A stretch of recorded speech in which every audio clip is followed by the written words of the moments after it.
ओम शांति। बाबा का एक महावाक्य सुना दें। जो दिल से बाप के सहयोगी बनते हैं, अंत में उन्हें बाप की बहुत मदद मिलती है। बाप माना भगवान। ये भगवान के महावाक्य हैं। उन्होंने मैं शब्द का प्रयोग बहुत कम किया है। बाप, वो स्वयं बाप हैं, तो अपने को बाप कहकर ही दूसरों से बात करते। बच्चे, बाप ने तुम्हें ये कहा है, बाबा ये चाहते हैं तुमसे। लोग समझते शायद ब्रह्मा बाबा बोल रहे, नहीं, ब्रह्मा बाबा भी ऐसे बोलते थे, पर ये शिव बाबा के महावाक्य हैं कि जो मेरे कार्यों में सच्चे दिल से सहयोग करते हैं, अंत में मैं उनको बहुत मदद करता हूँ।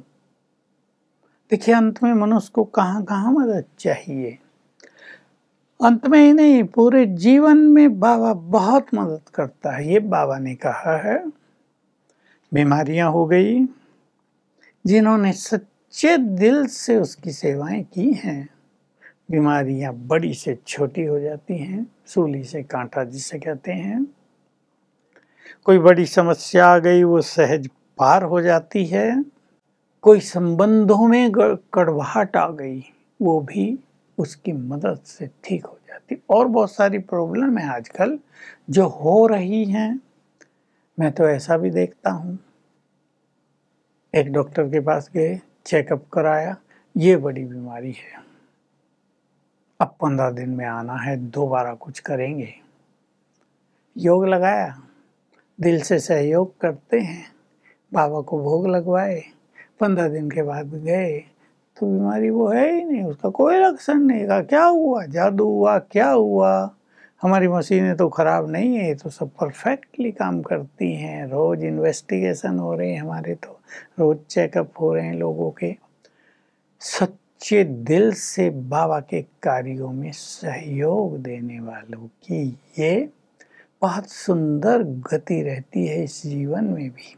और अंत की बात करें, अंत में भी मान लो कोई बीमारी भी हो गई, जैसे किसको पैरालाइज हो गया, बस या तो वो जल्दी शरीर छोड़ देंगे, कष्ट नहीं होगा, या पैरालिसिस ठीक हो जाएगा।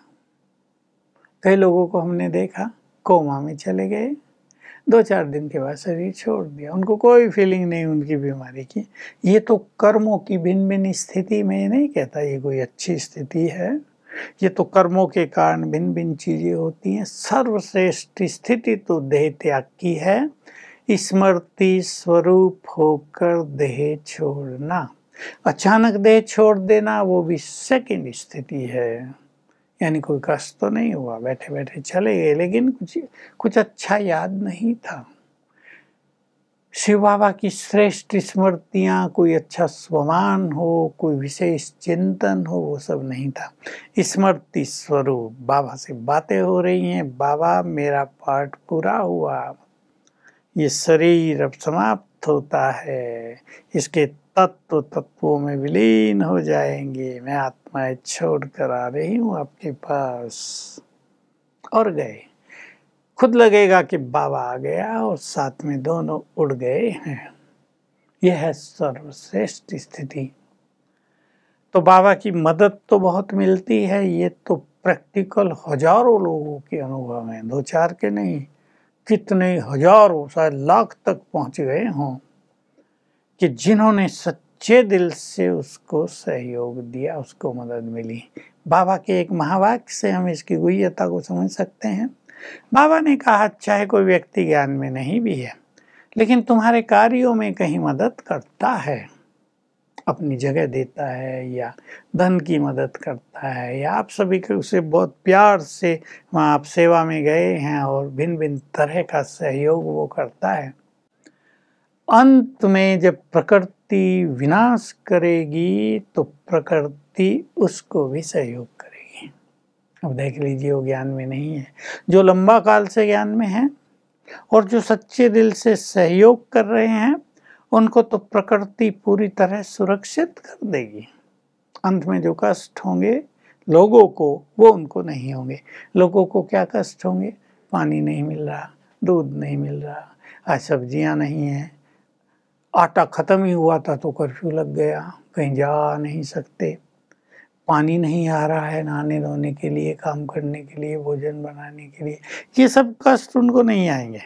तो बहुत बड़ी चीज़ है ना, उन्हें पता नहीं चलेगा कि हम इतने सेफ हैं और हमें इतनी प्राप्तियां हो रही हैं, उनके लिए तो नेचुरल होगा, पर होगी ये सच्चे दिल से सेवा करने की प्राप्ति। अब सच्चे दिल से सेवा, इसको भी थोड़ा देख लें।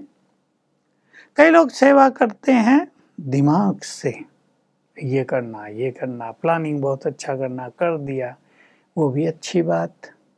लेकिन कई लोग हैं जिनको जो सेवा मिल गई उसमें लग गए, उसको पूर्ण करना है, सबको लगा दिया, नींद भी छोड़ दी, भोजन भी छोड़ दिया, लगे हुए हैं। इसका अर्थ ये नहीं आप नींद न करें, भोजन न करें, एक उदाहरण दिया जा रहा है कि लग गए उसमें, बाबा का कार्य सो मेरा कार्य है, मैं इसको इनकम्प्लीट नहीं छोड़ सकता, नहीं छोड़ सकती। दिल से सहयोग और समय पर सहयोग। मैं ऐसे कुछ लोगों को जानता हूं जिन्होंने बाबा को तब धन से सहयोग किया था जब यज्ञ में बैगरी पाठ चला, अभाव हो गया, हर चीज, धन समाप्त हो गया, 400 लोग खाना पीने वाले, उनका जीवन यापन कुछ समय 1-2 साल काफी कष्टों में गुजरा। ये परीक्षाएं थी ब्रह्मावत्सों की। लेकिन फिर एक ऐसा व्यक्ति ज्ञान में निकला जो सिंधी था और बाबा से बहुत प्यार करता था, दोनों वो पति पत्नी, और उन्होंने बहुत मदद करके यज्ञ को उस बैगरी पाठ से बाहर किया। तो मैं देखता था बाबा उनको कितना प्यार करते हैं। हमारे आबू के म्यूजियम में वो रहे, सेवा की, बुजुर्ग हो गए थे। उस बहन की माता के लिए बाबा खास आए थे, एक बार आने का प्रोग्राम नहीं था पर आए बाबा। जैसे भगवान भी विवश हुआ ऐसी आत्माओं को मदद करने के लिए, और उनके परिवार भी बहुत सुखी रहे, वो भी सब आते जाते रहे। उस दादा ने जब शरीर छोड़ा बड़े सहज भाव से, जैसे बीमारी तो आई पर कोई कष्ट नहीं हुआ, बीमारी आई अवश्य थी लेकिन उनको कष्ट कुछ नहीं था। उनसे सब पूछते थे, ये हमारे सामने की बात है, कि अब दादा आपको तो बहुत कष्ट हो रहा है। कहा नहीं, मुझे कोई कष्ट नहीं है, इलाज चल रहा है, सब कुछ अच्छा हो रहा है, मैं तो बाबा को बुलाता रहता हूँ, उससे बातें करता रहता हूँ, बीमारियों की कॉन्शियसनेस, उसकी अवेयरनेस से भी मैं तो ऊपर रहता हूँ। हम देखकर हैरान थे, हम छोटे थे और बहुत बातों को हम नहीं जानते थे, पर जब उनकी ये सूक्ष्म और गुह्य बातें हम सुनते थे, पत्र आते थे, उन दिनों पत्रों का जमाना था, तो लगता था कि बाबा किसी का भी कुछ रखता नहीं है। उसने समय पर मदद की तो भगवान भी उसको समय पर मदद कर रहा है।